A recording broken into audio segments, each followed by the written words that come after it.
Reserve bank of India దేశంలోని ప్రభుత్వ private రంగ బ్యాంకుల కార్యకలాపాలకు తగిన నియమాలను రూపొందిస్తూ ఉంటుంది. బ్యాంకింగ్ రెగ్యులేషన్ యాక్ట్ మేరకు ఆ బ్యాంకులు నడుచుకోవాలి. ఒకవేళ రూల్స్ అతిక్రమిస్తే కఠినమైన చర్యలు తీసుకుంటుంది. భారీగా జరిమానా విధించడం లేదా బ్యాంకు లైసెన్సులను రద్దు చేయడం వంటి చర్యలకు కూడా ఆర్బీఐ వెనకాడదు. ఈ మధ్యకాలంలో కొన్ని బ్యాంకులు నష్టపోవడం, దివాలా తీయడం వంటి ఘటనలు చోటు చేసుకుంటున్నాయి. 2023లో నిబంధనలకు విరుద్ధంగా పనిచేసిన బ్యాంకులకు ఊహించని షాక్ ఇచ్చింది RBI. Reserve bank of India ఏకంగా 17 బ్యాంకుల లైసెన్సులను రద్దు చేసింది. 2023లో ఆర్బీఐ మొత్తం 17 బ్యాంకులపై కొరడా జల్పించింది. బ్యాంకింగ్ రెగ్యులేషన్ యాక్ట్ కింద రూల్స్ ఉల్లంఘించిన బ్యాంకుల లైసెన్సులను రద్దు చేసింది.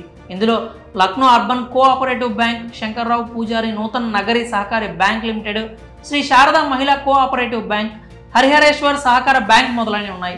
బ్యాంకింగ్ రూల్స్ను అతిక్రమించడం, సరైన ఆదాయ మార్గాలు లేకపోవడం, మూలధనం లేకపోవడం వంటి కారణాలతో ఆర్బీఐ ఈ నిర్ణయం తీసుకుంది. కాగా రిజర్వ్ బ్యాంక్ ఆఫ్ ఇండియా బ్యాంకుల లైసెన్స్ రద్దు చేయడంతో పాటు పలు ప్రభుత్వ, ప్రైవేటు బ్యాంకులకు భారీ జరిమానాలు కూడా విధించింది. మరి ఆర్బీఐ గతేడాది 17 బ్యాంకుల లైసెన్స్ రద్దు చేయడంపై మీ అభిప్రాయాలు ఏంటో కామెంట్స్ రూపంలో తెలియజేయండి.